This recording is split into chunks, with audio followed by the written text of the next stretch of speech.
And welcome into On the Mark when on the mic here on Recliner Media Network here on this Sunday evening, getting going a little bit late, but that's all right. Just going to say this out front. There will be no entertainment portion of the podcast because life got in the way, so we were unable to watch our assigned shows that we were supposed to continue, but I do have a couple of entertainment questions for you towards the end of the show, so we'll get to that. Obviously, we dive right into what are you watching. A lot to get into as a very busy sports weekend, Mark, but how the heck are you? I'm doing pretty good. Playoffs are starting, so I'm excited about that. Other than that, my weekend's just beginning, man. How about yourself? Not too bad. Yeah, a good weekend in Denver sports, as we'll get to here in a second. And yeah, it's been a very busy weekend. As we'll dive right into what are you watching? Obviously, the NBA playoffs kicking off. We saw the couple play-in games last week, which led to the first round, obviously, for basically everybody kicking off yesterday. And I mean, there was 4 games yesterday. The early game was obviously here in Denver. The Nuggets take care of the Timberwolves after a very slow start, Mark. I know you're not on Twitter, but if you know me, I'm an in-game rage tweeter. So yeah, already cussing out the refs, already saying the Nuggets, get your shit together, wake up. I know you had 6 days off, but let's get this together. The Cavaliers took care of the Raptors in game 1. The Knicks took care of the Hawks in game 1, and the Lakers took care of the Houston Rockets in game 1. Which game, I guess, maybe surprised you? You thought would turn out different, or did everything kind of go according to plan? For the most part, everything kind of went according to plan. I honestly thought that I was kind of surprised with the Suns. They hung in there longer than I thought. I thought the Thunder were kind of gonna run away with it from jump. And then the Pistons dropping game 1, I guess wasn't a shocker. Orlando gets going, they get going, but I think that's probably the only one that I guess you could say I would have had go the other way. You know what I mean? Yeah, and that's part of today's games. Obviously, you have the Magic beating the Pistons, which again kind of a shock as Magic was a play-in team. The Thunder absolutely destroyed Phoenix, 119-84. Of course, Shai Gilgeous-Alexander with 39 free throws in that game. I'm just kidding. He only had 19, which was still more than Jamal Murray, so y'all can shut up.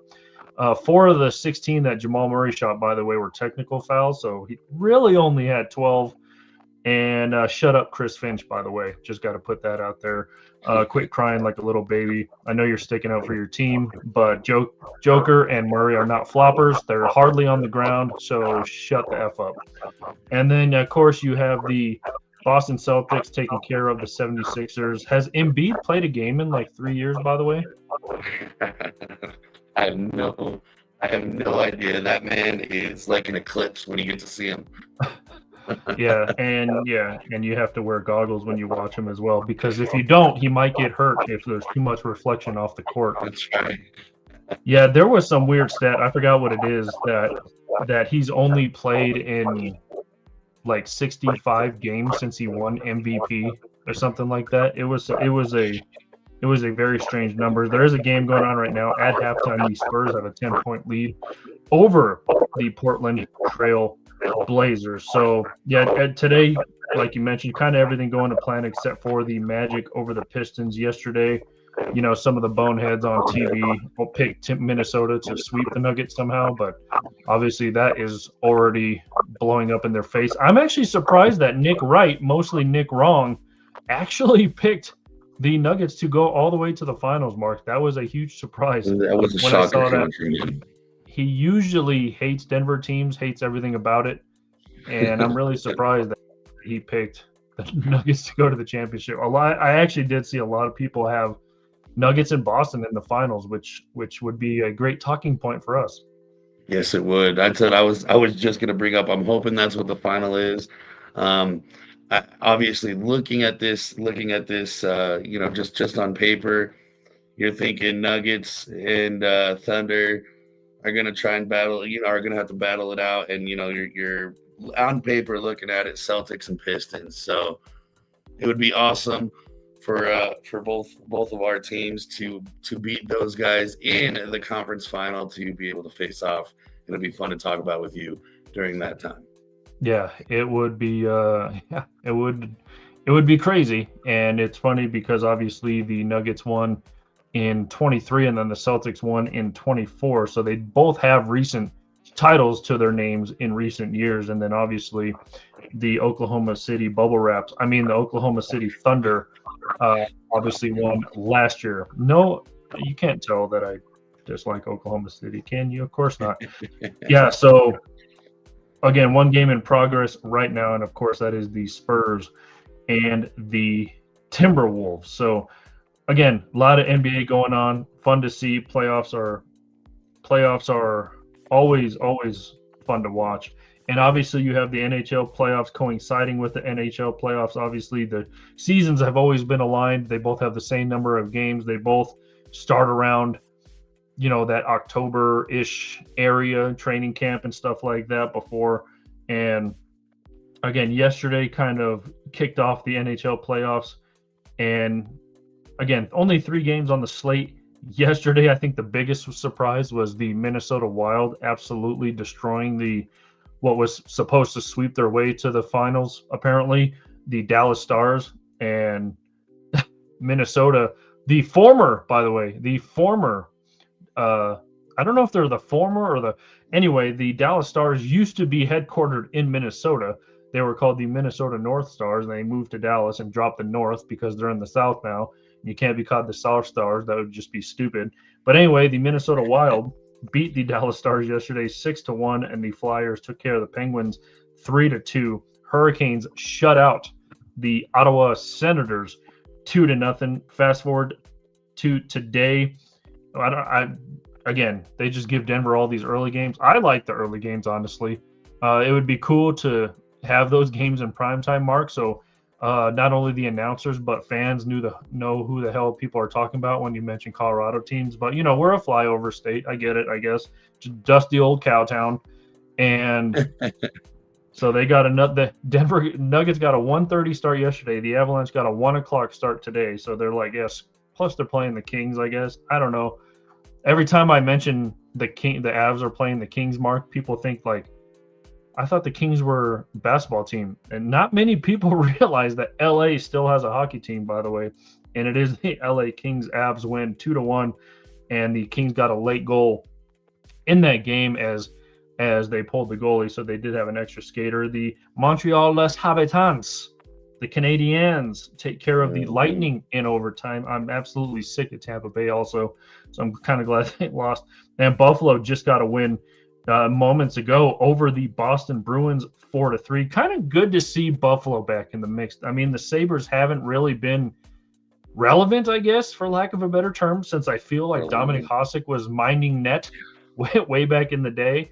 So it's good to see a Buffalo. It's good to see a Montreal. It's honestly good to see an LA Kings. I mean, they haven't been in the mix since they won multiple titles in the early 2010s. So any surprises, reactions for you in these first 6 games? And then we have one that just started, the Vegas Golden Knights and the newly minted Utah Mammoth, formerly the Arizona Coyotes. Kind of cool to see, honestly. Honestly, kind of cool to see Utah Mammoth in the playoffs. But what was your reaction to these first 6 games? Yeah, so definitely a shock on the Stars. I mean, Tenny goes in there looking like Swiss cheese and getting obliterated 6-1. That was honestly, I think, the biggest shock for me. Like you said, kind of touching on it, it's cool seeing new blood in there. The Kings, the Sabres, the Mammoth. Like I said, although it still kind of stings because I used to have hockey just 3 hours away from me, and not anymore.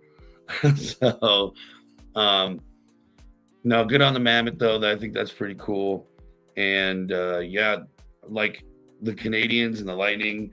I think that was a little bit of a shocker. The Canadians came in, I think, on the right streak, but beating the Lightning like that at home, I mean, on the road with the Lightning at home, I think I wouldn't call it shocking, but just what a hell of a note to start on for the Habs. You know what I mean? What a hell of a note to start on and kind of keep that ball rolling for them. Yeah, all these years, people call them the Habs. I'm like, what the hell is a Hab? What is Los Habitants? And it's basically French for citizens. So if you're wondering what that meant, it is because it is French for citizens, which, Montreal, Canadian, French, it all times together. And obviously the Avs were the Quebec Nordiques. Nordiques is French for something as well. I couldn't tell you. All reaction, zero research. So that's what that stands for. But yeah, I mean, hockey playoffs are just the best. If you like NBA playoffs, you multiply that probably by about 4 out or 5, I would say, and that's what you get in the NHL playoffs. Let me ask you this: obviously we know how beautiful and glorious the Stanley Cup is, but would you agree with a lot of people out there that that is the toughest trophy to win, or is there another one that you think is harder to win as we enter this? Obviously we just mentioned that basketball and hockey align as their seasons are pretty much on the same pace. Would you agree with people that the Stanley Cup is harder to win, or is it the Larry O'Brien, the Vince Lombardi, or I don't even know what they call is it the Commissioner's Trophy? That's kind of boring what they call the World Series Trophy, so. But yeah. I mean, which one do you think is the hardest to win? And do you agree that the Stanley Cup is the prettiest? Yeah. What's funny is so I think the hardest one definitely is Lord Stanley for sure to obtain. I mean, you got if you got a tough opponent and you do go 7 games, you're beating your entire body up for 7 games. You know what I mean? So I think that's definitely going to be the hardest trophy to win. I think hockey is probably one of the hardest, if not the hardest sport out there to play. And I think honestly, maybe this might be an unpopular opinion, but I like the World Series trophy. I think that one looks the coolest to me. I like the flags going all the way around. I like the gold. I think that one to me is the coolest one. What about you? Yeah. Well, I just like the lore, and not only is it the lore of the Stanley Cup, but come on, it's called Lord Stanley. It was, named after a lord. Like, if I feel like the bowl started like Jon Snow found it in Game of Thrones or something, and they named it Lord Stanley's Cup, and that's what they drank out of for a little bit in Game of Thrones or something, and then passed it down. But it is cool how it started as that bowl and then turned into what it is. It's cool how every team is etched on it. I feel like they should have ran out of room. It could be like your fingernails, Mark. It just grows and you don't really feel it. Maybe they've added a couple layers to it. It's like your hair. It's growing and you can't feel it, right? Or really, it's a living thing. Yeah, it's a living organism that grows as it expands. But yeah, it is cool to see. Again, I like the baseball one too, but I wish it had a better name. It is called the Commissioner's Trophy, right? I think so. That sounds right to me. Yeah, he's asleep already. Yeah, but there has to be. There has to be a better name for the World Series Trophy, right? It just can't be called the World Series Trophy or the Commissioner's Trophy. That's just kind of boring. That would make it a lot. I think a lot harder to vote to be the coolest trophy now, like the coolest looking one. Yeah, it is. That would be boring. That would be super boring. And yeah, I feel it is the Commissioner's Trophy, by the way. So terrible. That is what it's called. That's boring as hell. It does look cool, like you mentioned, with all the flags and stuff like that. I still think, obviously, Vince Lombardi's iconic. It has the football on top, and it has some stuff etched into it. They make a new one every year, so teams can bring it home. There's only one Stanley Cup, by the way. Like, they do not make. A team probably makes a replica of it, or maybe they get a replica of it, or whatever. I think that's why hockey teams they get like they're more about banners, I feel like, in hockey. So because they have to give the Stanley Cup back, it is cool to see the adventures the Stanley Cup go. If you follow the Stanley Cup on like X or Instagram, it has its own Instagram and stuff like that. So when a team wins it, you could see who it's with, where it is. You know, people take it to Disney, people take it all across the world. People are jumping off like waterfalls with it. People are baptizing their babies in it. It is cool to see the It'd be adventure like that Phil Kessler eating chili cheese dogs out of it. yeah, I mean, people. I mean, I think Landeskog or somebody was eating cereal a lot of it when he woke up in the morning. So it is cool to see the adventure. But yeah, I guess I would agree that that one's the hardest to obtain. You know, when you have, I would almost argue that the Vince Lombardi's hard too, because you're not you know, in basketball and in hockey, you're playing a series best of 7. You know, football, you're one and done. Like if you do not win that game, like you don't have a chance. If you lose a game in hockey, you still have, you know, 6 games to make up for it pretty much. So there is that. So the one and done is pretty tough and stuff. Like same with baseball, you're playing series. So you have a chance to bounce back in the next game. And football, you're done. Like one and done, that's it. So I would almost agree that Vince Lombardi's kind of the hardest to win because you don't get another chance at it. That's a good point. And, you know, really, you're playing every week. In football, you're playing every week unless you make it to the Super Bowl. And then you get, you know, the one bye during the regular season, and then you get the bye for the you know, makeshift all-star, whatever the hell they got going on nowadays. It's not the Pro Bowl anymore. But so you essentially, you know, saying that you don't have a first round bye, you really only have 2 weeks off that whole season. And like you said, you got one play, you know, one game to win it all. And if one play can, you know, lose you the trophy, that's a good point. I still think, and just because hockey, I think, is just the roughest sport, being on skates, having to use so much energy to move one way or the other, and these guys are cutting back and forth and making plays and, you know, literally cutting through the ice. I think for me that kind of supersedes the one game. Side story, I also got to hold Lord Stanley down there in Phoenix when it came by, so that was cool. I got to lift it, got to see where the Red Wings, I got to touch where the Red Wings were etched in. That was fun. So yeah, I get it, but I think I'm still going with Lord Stanley. Well, yeah, there you go. I mean, I think you can make a case for every sport, which is the toughest to win. And yeah, I think the Larry O'Brien, does anybody even know who that is? Because I think that's the biggest question for that trophy. But I mean, it's an okay trophy. It's kind of boring as well. Yeah, it's got some guy that nobody's ever heard of tied to it. Everybody, you kind of mentioned Vince Lombardi, and everybody kind of knows who that is and why it's named that. Again, yeah, I think it's the coolest named trophy. I think it's the coolest looking trophy, and yeah, I mean, I think it's obviously the one of the top ones to hardest to obtain. So yeah, I think I'm still going to go with the Vince Lombardi just for the simple fact that being the hardest to win, just because you only get one shot at it. Like the only adjustment you can make, Mark, is like during halftime. You don't get a day and a half of preparation to come back in game 2, game 3, whatever the case may be. So I think I'm going to stick with the Vince Lombardi trophy as the hardest to obtain. Speaking of NBA basketball, what I'm watching, the awards finalists were named, and they only released 6 man of the year, the MVP candidates, and also coach of the year and 6th player of the year. We'll start with the coach of the year finalists. Now, there's only 3 people in each of these categories. Coach of the year from the Detroit Pistons, JB Bickerstaff is up there, finished number 1 in the Eastern Conference.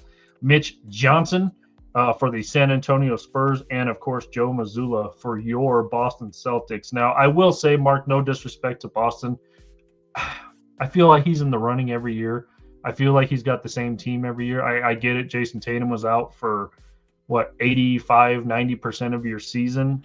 Yeah. It's almost like saying, I mean, I don't really think David Adelman should have been in that conversation, the head coach of the Nuggets, because really, really, Yeah. Joker's the coach of this team. But Right. but again, I think you could have made a case for maybe. I mean, look at what Portland did. Chauncey Billups is using see-through and magnetic like poker tables, and then Tiago Splitter, former San Antonio Spurs, ironically took over and got Portland a into playoff positioning. He got him a in-game playoff win, and they're playing tough against the Spurs. So I think you could have thrown possibly a I don't know how you could have split Portland up, but I feel like they could have been in the running. There's some other teams who I felt could have been in the running, but I do like JB Bickerstaff on that list, and I do like Mitch Johnson on that list. I feel like JB Bickerstaff will probably win it for coming in first place in the Eastern Conference for the Yeah. first time since like Bill Laimbeer was on the Pistons, and or ironically Chauncey Billups on The on Mr. that Big 04 Shot. championship team. But Yeah. what do you make of these Coach of the Year finalists? Yeah, no, actually you took the words right out of my mouth. Being a Celtics fan, like I get it, whatever, but I feel this is kind of one of those teams with the Celtics where like you said last week, you could throw one of us on that sidelines and I feel like we can still make the playoffs. But I really don't understand why Tiago and Chauncey weren't over Joe Mazzulla because of what Portland has done. And I always felt like Coach of the Year should always go to somebody who has turned a team around, such as the Trailblazers and what they've done this year, or the Pistons and what they've done this year. The Spurs, I think they were kind of already headed that direction, not taking anything away from that entire organization, not just the head coach, but up and down that entire organization because they've just been turning that thing. Everybody's kind of seen that progress. Um, so I just don't like how they kind of give guys who have all-star rosters, give them the nod for nominations and things like that. So, but yeah, I'm really hoping that the Pistons get to take that home.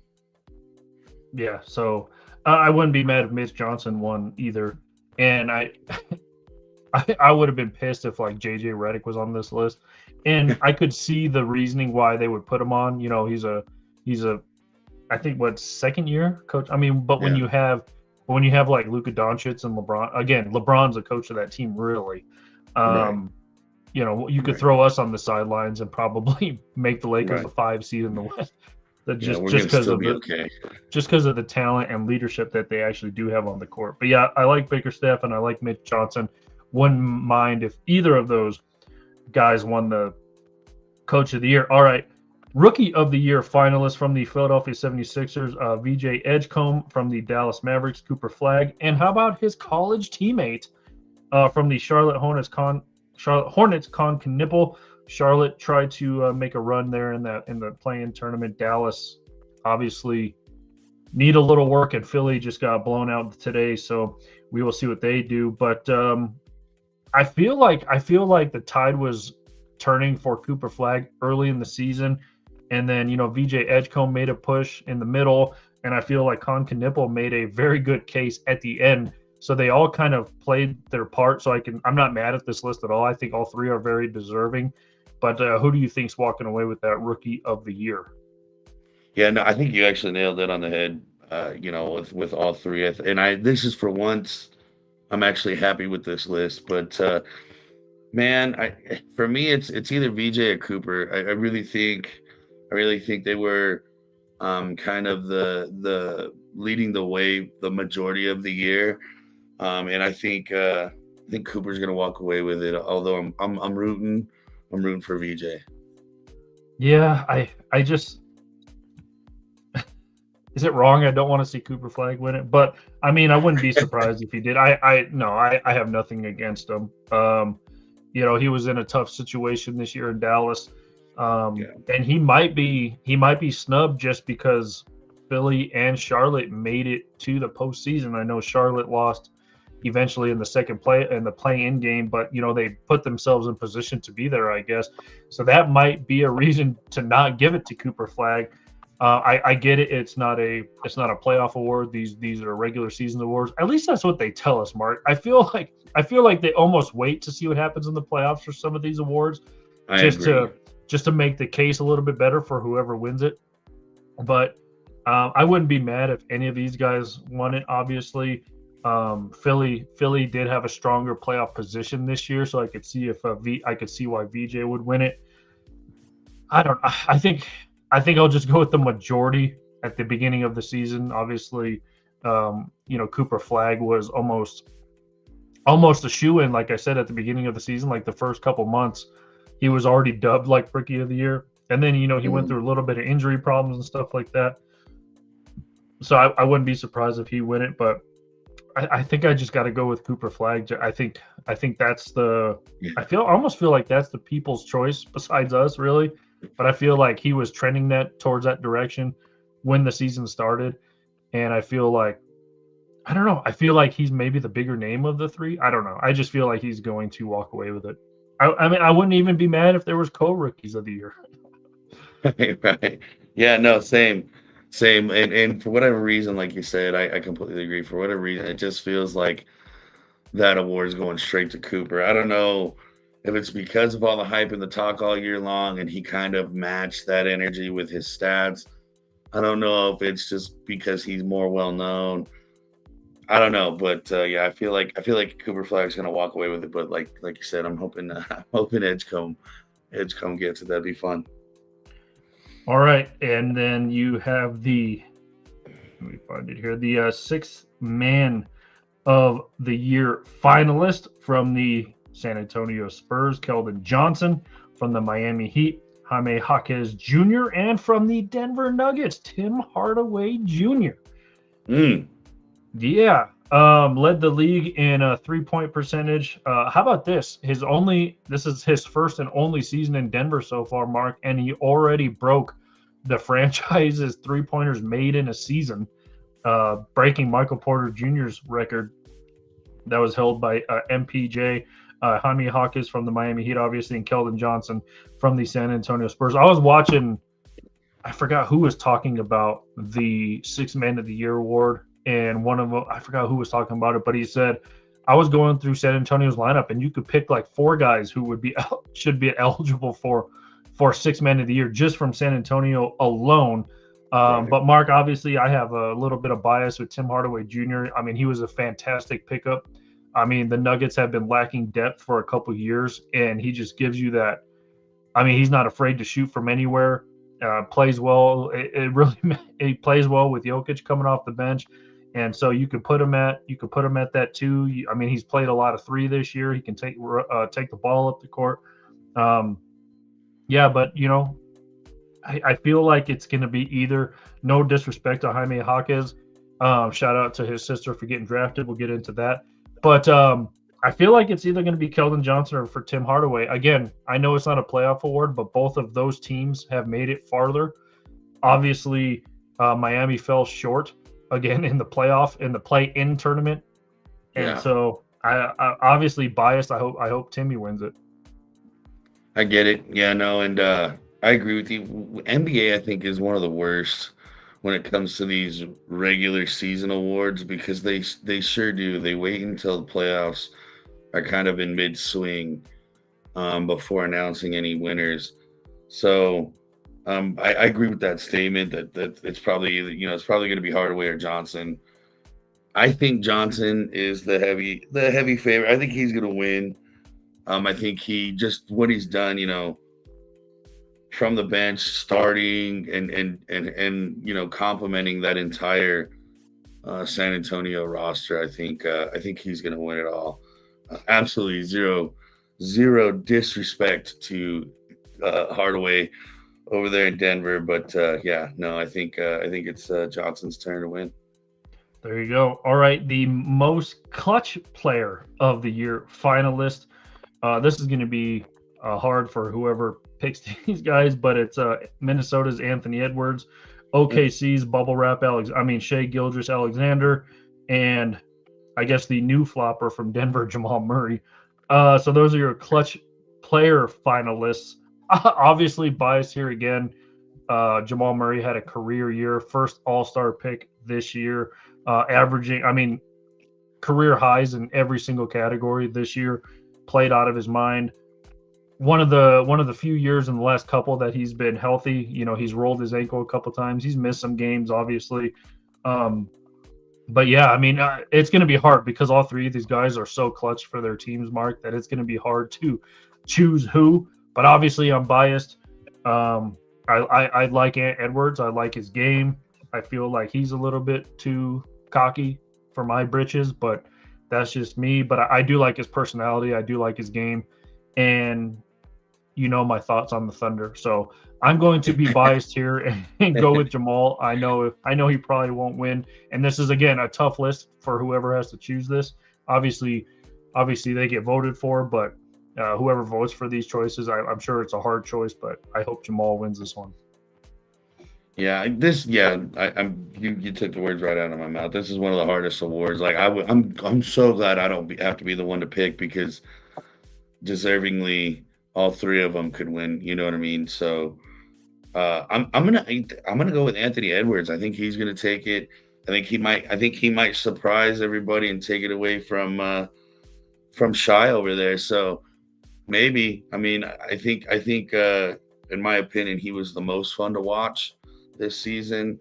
If we're talking about clutch moments, I think I watched more of his games and replays of clutch moments, and I thought, like you just said, I thought it was fun to watch his personality. He gets fired up.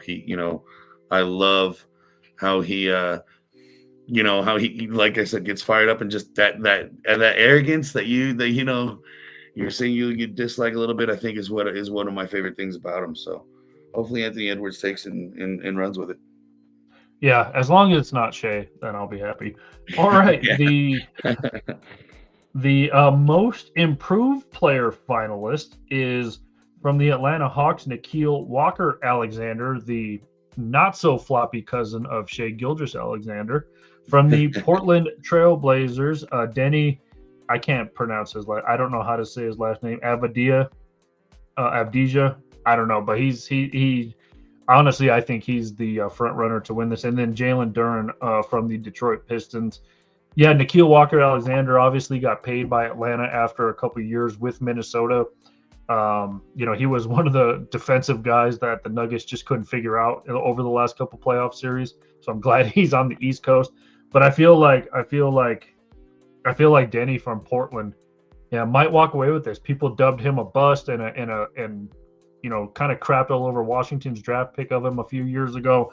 Goes to Portland, gets put in a new situation, breathes some fresh air, and again, just like the coach of the year, Mark, kind of getting Portland in that position to be relevant again in the playoffs. So I personally think Denny from Portland is going to win it, but this is going to sound bad. Not only do I not care who wins this, but I wouldn't mind any of them, I guess. Yeah, no, I agree with that statement. I don't know what it is, but I've really enjoyed watching how Portland has taken care of business and kind of turned everything around over there. So I'm kind of rooting for Denny.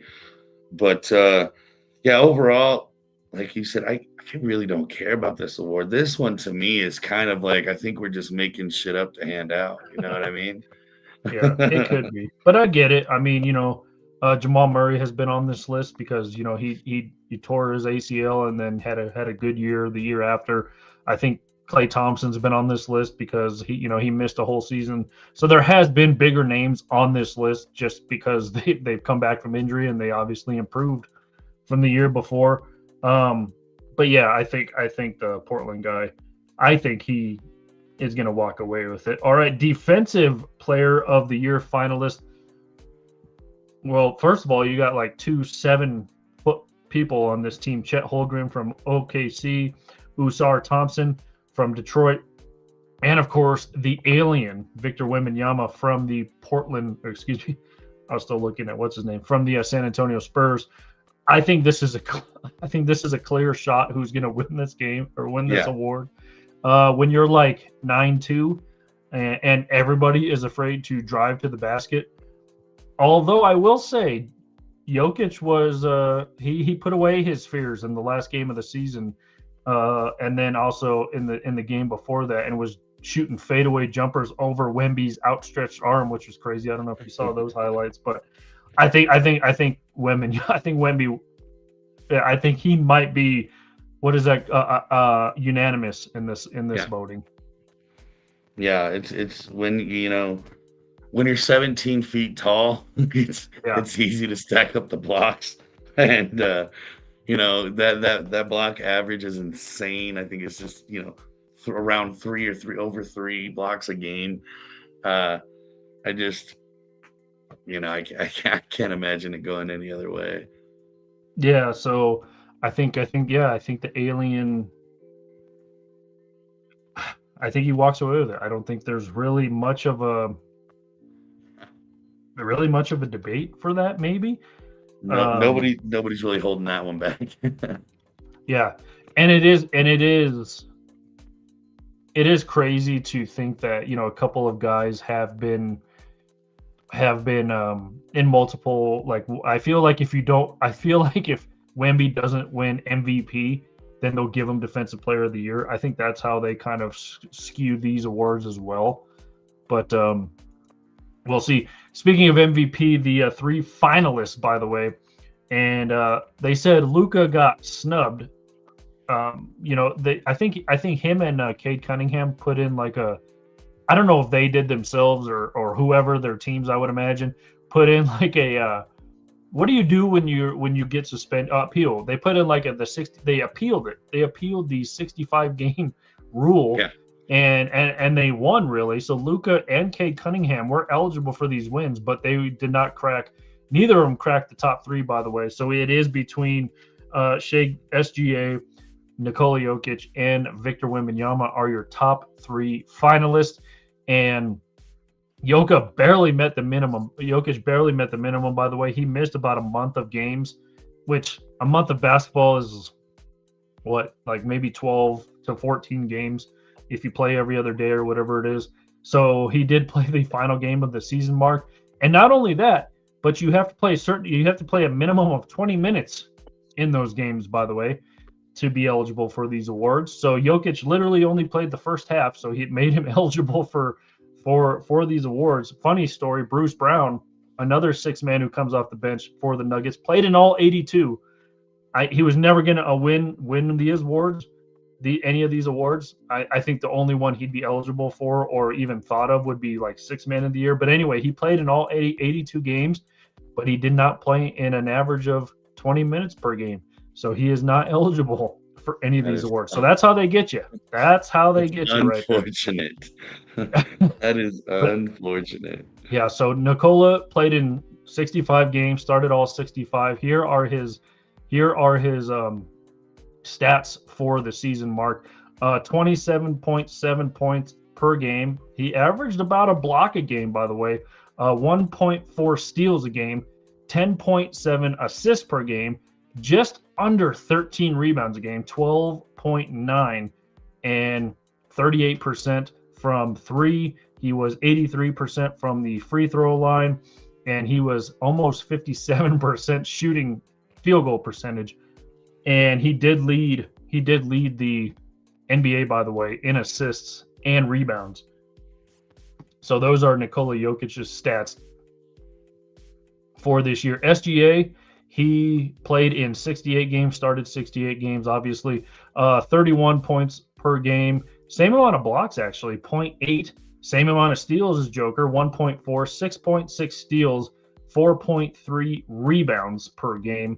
He shot 87% from the free throw line. He shot 57% from the field and 38%, so almost even, 38% from the three-point line. And then Victor Wembanyama, who honestly, he was third in this category, but since they kind of snubbed Luka, Victor slid up to number 3. He played in, which is weird. He only played in 64 games, so I don't understand that. He only started 55. So if you can explain to me how he met the 65 game rule, how does that work? I would welcome that that explanation right there. He averaged 25 points per game.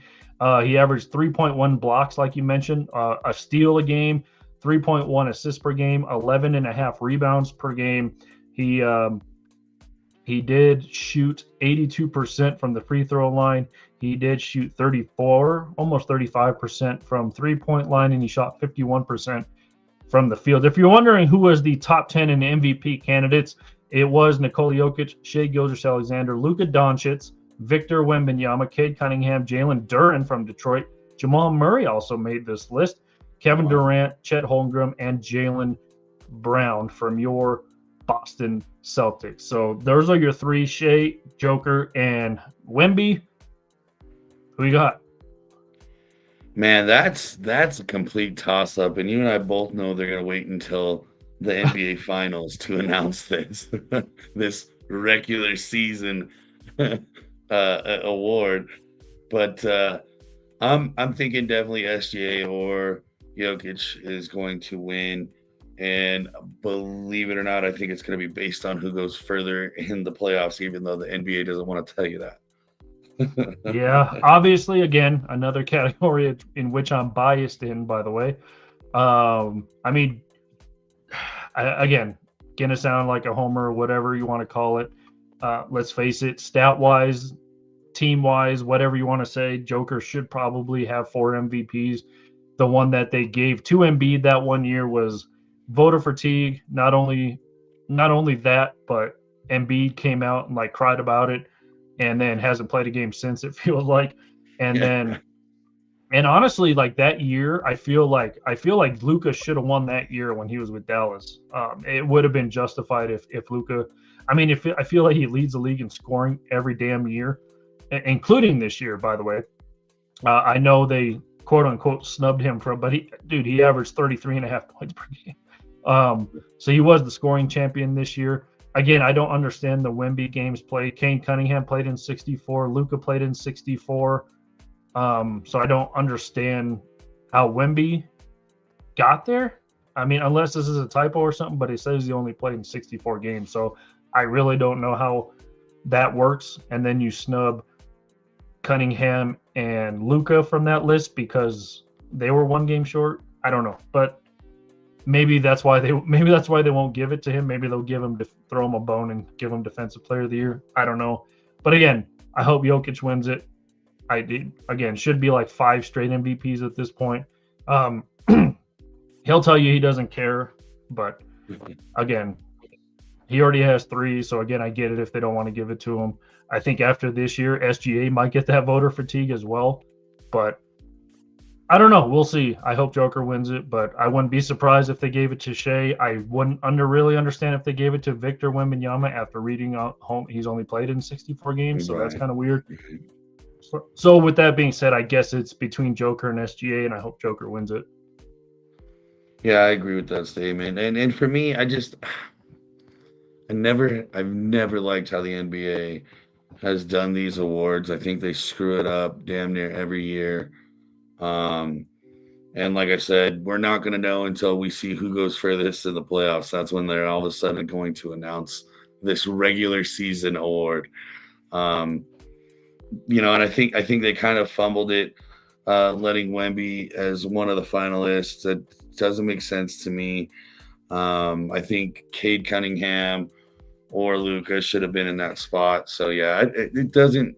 Once again, it doesn't surprise me. I don't even get mad about it anymore with this the way the NBA does these things. So hopefully the Joker wins it, and we'll call it fair for the year for once. There you go. All right, I'm gonna read you these stats and these people, and you tell me who had the highest stat. All right, and I'm kind of ripping this off from another video that I saw. So Michael Jordan won the MVP in 1998. Obviously, the last of the second three-peat, his last year in Chicago.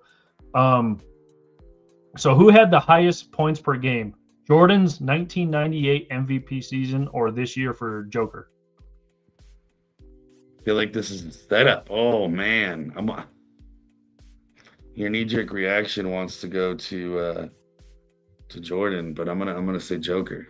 Joker is correct. Joker this year. And again, these numbers are a little bit skewed a little bit, but he did finish the year averaging 29.6 points per game this year. Jordan only averaged 28.7 in 1998.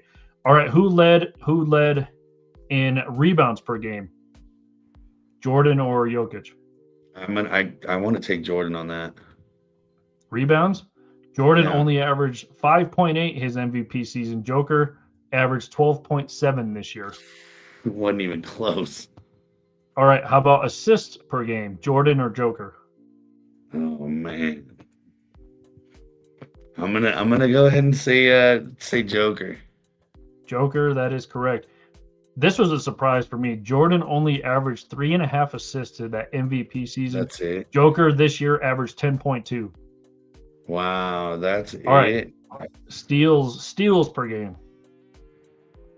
I'm gonna give that to Jordan. That is incorrect. Jordan only averaged 1.7 steals per game his MVP season 98. Joker this year 1.8.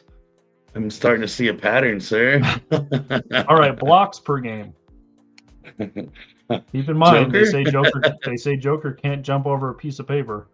I'm gonna go stick with the pattern. The FBI would call this a clue. So, Joker did have more blocks per game this year as opposed to Jordan's 98. Joker had 0.6 blocks per game this year, and Jordan only had 0.5. All right, field goal percentage between the two. I'm sticking with the trend. Let's go Joker again, because I thought they were gonna at least split.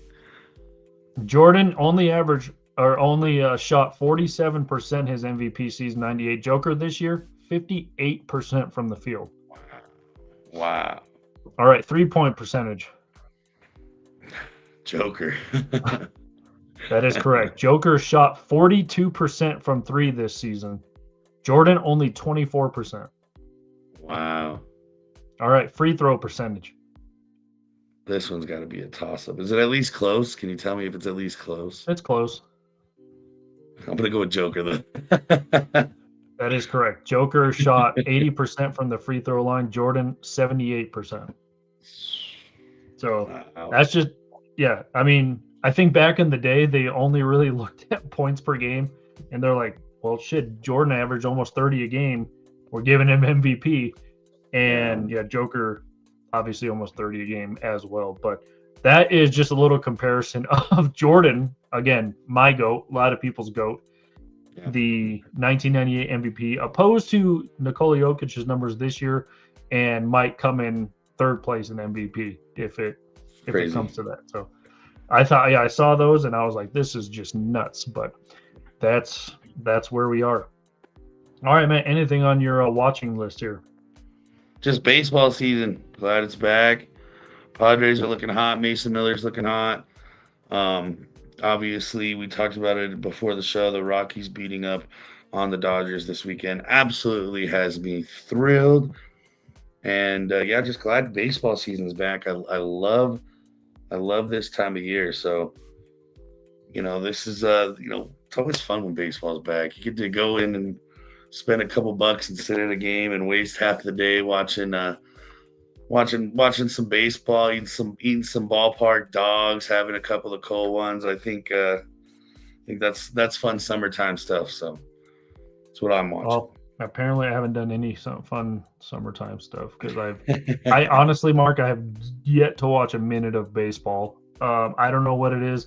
Again, maybe it's just the Rockies being so crappy these last couple of years. I just can't get into it. I usually get MLB The Show every year, and I couldn't even do that. I'm 2 years behind on that. I don't know what it is.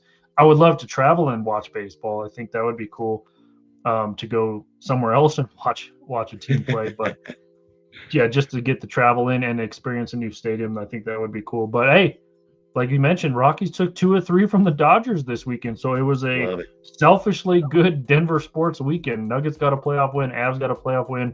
And Rockies took 2 of 3 from the Dodgers, which again is crazy in itself because, they're crazy. It's just a weird start to the season, I guess.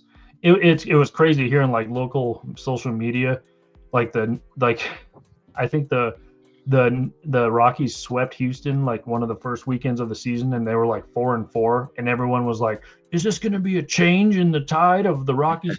I'm like, "Dude, there's like 190 games left. Slow your jets." Like, yeah, that drives me nuts. When like, do you not know how many games in baseball there are? Like, yeah, and what pisses me off they'll is come back down to earth. yeah, that's what pisses me off lately with the talk of the Padres and how hot they've started and how good that Bogarts has been at the plate and Mason Miller on the mound and Michael King coming around, and I'm like, I want to look this good in September. Can we look this good in September before we get excited? Yeah. Yeah, wait till June. The June swoon is coming, so right. Get prepared for that. Any what's next on my watching list is the WNBA training camp kicked off today. It was obviously I kind of dubbed the Indiana Fever as my team. Denver does not have a team, so obviously been following Caitlin Clark for a long time. It was good to see her in training camp. It was, like we mentioned, it was good to see her playing for USA over last couple, was it like a month ago or so? And yeah, just see her back on the court, her confirming she's 100%. So that's one of my goals this year too, Mark, is try to go somewhere to watch CC in person. And so I think that would be really fun and cool to experience a game like that. And yeah, I mean, free agency in WNBA was absolutely nuts. If you follow our socials, it was absolutely crazy. And I mean, there's new faces everywhere. And then the WNBA draft, which was last week, and me and Matt did a live show last week, and that was cool. As we mentioned here a bunch of times, UCLA did break the record for 6 people being drafted from one school. 5 of them, Mark, in the first round. 3 of them went back to back to back, by the way. And how about 2 sets of them? 2 sets of them ended up on the same team. Lauren Betts, obviously the most outstanding player in the NCAA tournament, went number 4 to Washington. Jersey ordered, by the way. And Angela Dugalich went to Washington as well. And then number 5 overall pick was the Chicago Sky. They took Gabriela Jaquez. We just mentioned her brother was up for 6th man of the year with Miami. And then Kiki Rice went number 6 to the new Toronto Tempo, their first draft pick in their history. So yeah, back to back picks, all UCLA. And then Dugalich was drafted. And then Gianna Neepkins was drafted number 15 overall to the Connecticut Sun. And then in the second round, Ledger Walker was drafted also by the Connecticut Sun. So there's not only did all 6 seniors get drafted, Mark, 2 sets are on the same team. So at least they have a familiar face. Obviously, we know that AZ Fudd from UConn went number 1 to Dallas. So she links back up with Paige Beckers, her former Husky teammate and lover, I guess. And then you have, and there was a lot more international players, I feel like, in this draft than there has been in a long time. But TCU's Olivia Miles went number 2 overall to Minnesota. So kind of your little draft breakdown. I was glad to see all the UCLA girls get drafted, especially Lauren Betts. Obviously, we've discussed ad nauseum the Colorado connection there. So Washington, probably my second team now until Denver gets a team as well. Already got a Sonia Citron jersey from Washington. Already got, well, it's on the way, but Lauren Betts jersey is on the way for Washington. So that was cool. And yeah, free agency was crazy. Not going to go into that, but if you know, there was a lot of movement. And Asia Wilson paid. Alana Smith went from Minnesota to Dallas, got paid. Aaliyah Boston for the Indiana Fever paid. It's crazy too. All of the Notre Dame alums, Mark, also got $1 million contracts this off season. So we saw our first $1 million contracts this off season in the WNBA. So that was cool to see. Yeah, no, I thought that was cool. I think it's, like I said, and I talk about this constantly because it's so fluid and evolving every day and getting bigger every day. I think that's my favorite part about the WNBA is watching it grow, watching it get better, watching more money pile in so that the players can get paid more. I think honestly, outside of the action on the floor, outside of that, this is my favorite thing that I think is unique and brand new. And I hope more people are paying attention. Yeah, so just kind of a glimpse of what kind of the new contracts got. Indiana gave Aaliyah Boston a 4-year, $6.3 million deal. So that was pretty massive. Asia Wilson, obviously a 4-time MVP. She got a 3-year, $5 million deal. So that's what 1.6 per year. Yeah. Yeah. So those are just some of the big contracts that were dished out this year. Natasha Howard goes back to Minnesota on a 2-year, $1.4 million deal. This is like some of the first times we've ever seen like a new deal with 1.3 million. Like first time we've seen millions next to their contracts. So that's kind of cool. With a multi-year deal as well. I mean, having that, forking out that kind of money, for more than 1 year at a time on the same deal, they get to ink that. So yeah, that's the new and exciting thing that I think is cool to watch and kind of cool to catch up with. The funny one was Kelsey Plum re-signed with the LA Sparks. So she signed a 1-year, $999,999 deal, and she said she took she was eligible for the max deal, which would have been 1 point whatever something million. She took a discount to help the Sparks sign more players. And everyone's like, you really couldn't give her that dollar to make it $1 million. It had to be 900. Yeah, that dollar would have broke the bank. Yeah, there was a meme somewhere where she found a dollar on the street, and then she even posted, "Found that dollar." So that was all in good fun. But yeah, I'm excited for the W to get started here in a couple weeks. Yeah, and I guess finalizing my watching list is NFL Draft this week. Speaking of draft, we got the NFL Draft coming your way on Thursday. We are scrambling to get a live draft show going. You might see the guys from Paisan Sports kind of leading the charge on that. Mark, if you're available on Thursday, I will not be. So I think they are reached out and might take the lead on that, but anyone is welcome to join them on the live. We only do the first round, so I guess it won't be that long, but usually the NFL draft goes a very long time when it's a 3-day affair. But I think the first round is only on Thursday. If I have time, I will try to make it, but I think the Paisan guys will try to handle that. So that's also on the watch list. I can't believe the NFL draft's already here. Already. Yeah, time is flying. I believe I'm going to be at work until, I think it starts 5 my time, so I'll be at work until 6. So yeah, that's unfortunate. That kind of pisses me off. I just realized that this will be like the first time in the first year in a long time since I haven't watched the first round of the NFL draft. Yeah, but yeah, I mean, I'm excited. Being a Packers fan, I'm hoping that we can fill some of the holes. Losing Romeo Doubs, maybe we can pick up another receiver, filling out some of the gaps on the offensive line. That secondary needed help. All these wish lists every year start flowing in about this time of year that, what everybody would like to see for their teams. And so it's always interesting, always fun. And for me, I'm a sucker to watch the reactions. I don't know why. I love catching their initial reaction when their phone first rings. So that's always fun to watch too. So can't wait. Yeah. Anything on your not watching list? You know what? I can't. I did. If for once, I can't think of anything, and I didn't even see anything that pissed me off. Well, I'll tell you what pissed me off. I'm glad. I don't honestly. I don't know. I saw this on a lot of like bogus sports thing, but I would be glad if we talked about this when we were last on, at least on this show. Like, why is Doc Rivers eligible for the Hall of Fame? He's out in Milwaukee. Apparently, he's retiring. I don't know if that's true or not, but he is out in Milwaukee. So he kind of just needs to disappear. And then I'm kind of glad the Warriors got knocked out. You saw kind of the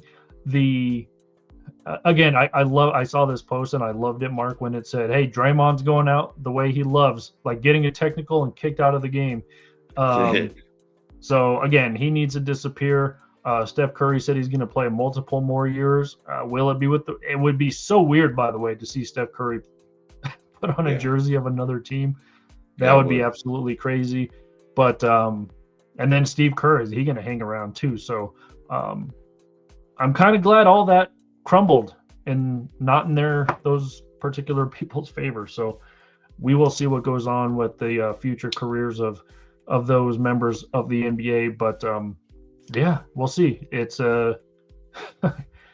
I don't know. We mentioned Draymond before on this show, and we said, hey, maybe give him a hug out in public, but he might need one now. Yeah, you might need a riot shield to approach him, but but yeah, that's such an angry individual. I mean, he has got to be exhausted for being so angry all the time. It doesn't make sense to me. Yeah, it is.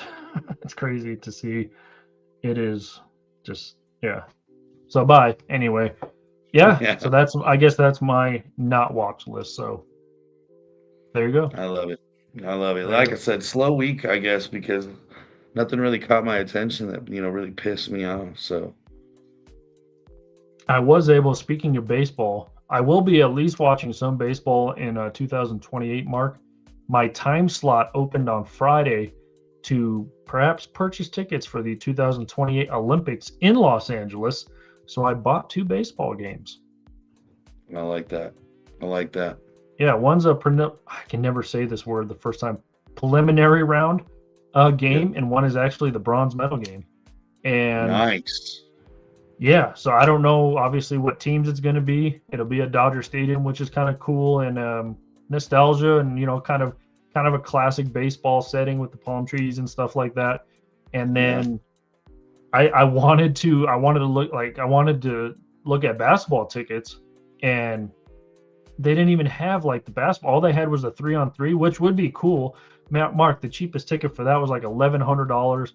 And then I looked at beach volleyball, which I thought would be cool, women's obviously, and that was like cheapest ticket was like $1,200, and it was just fencing was outrageous.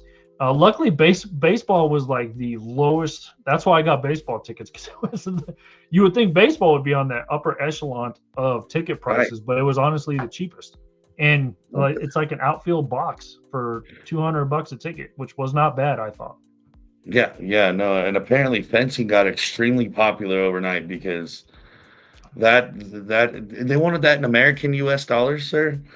Yeah, can I interest you in Fanatic Sportsbook points? Like, is that acceptable? Do you accept Pokemon coins? Right, we're gonna have to try and barter and trade, because I'm not going to sacrifice my firstborn for a fencing match. Is it a match? What do they call it? I don't even know what they call it. I don't know, a duel? yeah, fencing duel. Yeah, that's crazy. Yeah, and I watched a lot of fencing these last Olympics, so I was like, that'd be cool to see. Nope, not paying for that. Not that cool. Not that cool. But hey, baseball I thought was one of the cheaper options, and it's baseball, so I guess why not? I was kind of upset you couldn't get basketball tickets besides the 3-on-3, and those were crazy expensive.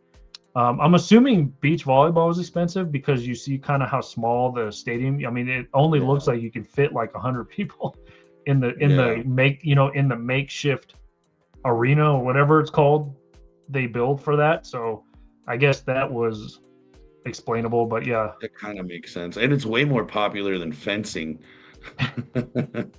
But yeah, fencing offended me just now, dude. I'm offended. I'm kind of triggered right now, sir. Yeah. Yeah, and then because this will be the first year of flag football too. No flag football tickets. I wonder how they plan on doing all that. Yeah, we'll see. In that LA area. And by the way, that's not including your probable flight out there and/or hotel. So keep that in mind as well. I got 2 years to think about. Hey, people are desperate. $1,200 right here. They go, hey, and ticket prices might go up, right? So you might be able to, something happens, you might be able to sell them. Yeah, there you go. I'll sell them at fencing prices. Fencing prices in 2026 or 2028, sir? Yeah. Yeah. Hey, just think of it as gas prices right now. Right. Yeah. There you go. Absolutely. All right. Normally we transition to our entertainment portion of the podcast. We spin the wheel of mayhem. No, it's not actually called that. It's called the wheel review. But we were both unable to catch up on the shows we were supposed to watch, so we will be skipping that. But I did want to bring up some entertainment things to you, mostly trailers. Have you seen any of the new trailers for Avengers Doomsday? I have not. I'm not going to lie to you. I've been stuck on trying to catch more and more trailers for the new Mortal Kombat. Super excited for me. Yeah, I'm really excited about Avengers Doomsday. And then they released some of the trailers for the new Spider-Man, so that's exciting. Yeah. And yeah, so some of these trailers are getting a bit steamy. I feel like it's been like maybe a year and a half, 2 years since we got like a new Avengers movie or a new Marvel movie. I think the last one was Fantastic Four. Maybe was that last summer? Last summer, I think. So that, I mean, I feel like they're going to Avengers. I feel like they're skipping a whole lot of plot points, just going all the way to Avengers Doomsday. But I think Spider-Man comes out before that, so we will get like a solo movie. But yeah, I'm excited for the Spider-Man movie. Yeah, I remember the last one ended sad because of what Peter Parker had to do for his friends to survive or whatever that was. So we'll see how that works out. But other than that, you could catch The Stalking Dead. Me and Mark are doing a Walking Dead rewatch show, so we will be on episode 4. Hopefully that will be coming your way tomorrow. You can go to reclinermedia.com to catch all of the past shows and stuff like that. Go to YouTube as well. Subscribe to our YouTube channel. Also go to Spotify, Apple Podcast, and Amazon Music to hear the audio editions of those as well. While you're at reclinermedia.com, check out the new blogs and stuff like that. Between the Lines, Pro Wrestling Daily, and again, got some hopefully new stuff kicking off in the next couple weeks as well. Mark, any final thoughts before we get on out of here? That's it for me. Enjoy the playoffs. Yeah, fun time. Yeah, it's always cool. I mean, every day you've got a playoff game now. Yeah. And then that, when you want a nice and relaxed day, you get to flip over to baseball. You know what I mean? It doesn't have to be so intense. If you want to. You might be able to catch a fencing duel somewhere. But that is going to do it for us here on the Markman on the mic here on the Recliner Media Network. Again, don't forget to subscribe to and like to all of our socials if you please. But that's going to do it for us. For Mark Saxton, I am Michael Spill, and we will talk to you next week.